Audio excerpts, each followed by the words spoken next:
Compton, Louis Titterton was a literary man, and the three of us, Gil Ralston, Gail Smith, and I, decided we were going to do Far Side Theater long before television. We had scripts, we had costs. We were going to do it 16 millimeter. We were going to do it in California and store it, and the company would own it. And you were going to do this even before television was developed? And Howard Morgan, who later became president and CEO, would throw us out of his office.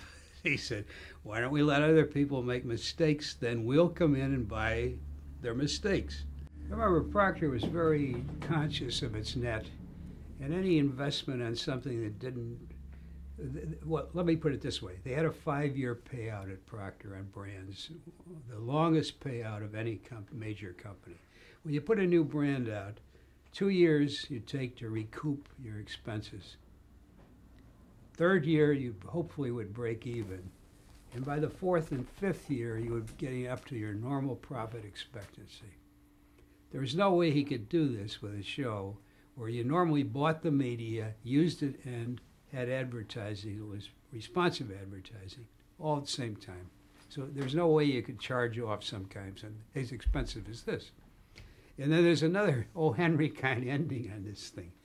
After television began, and all this stuff went into motion, Procter accumulated a considerable library of the Far Side Theater, and it was a California company doing it.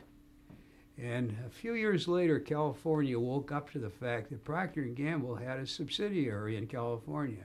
So they sent Procter a bill for their entire earnings instead of what they got from syndication on Far Side Theater, wow. Which was very difficult to unravel by the legal department. Wow. Now, why did you want Procter to move into television? Did you foresee television being a great selling tool even then? There was no question in our mind. Mm-hmm. None. What about it? Why was it? Sight, sound, demonstration, darkened living room, family viewing as a family unit is the most powerful sales tool a man could devise, even if you didn't call it television or whatever. How are you going to get that? The idea of adding sight to sound really did it.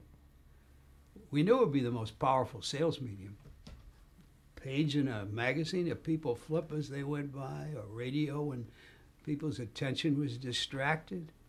You had them. Once you had them, then all we had to do then was devise ways where you're sure you kept them, right. Like they didn't run away when the commercial started. Right.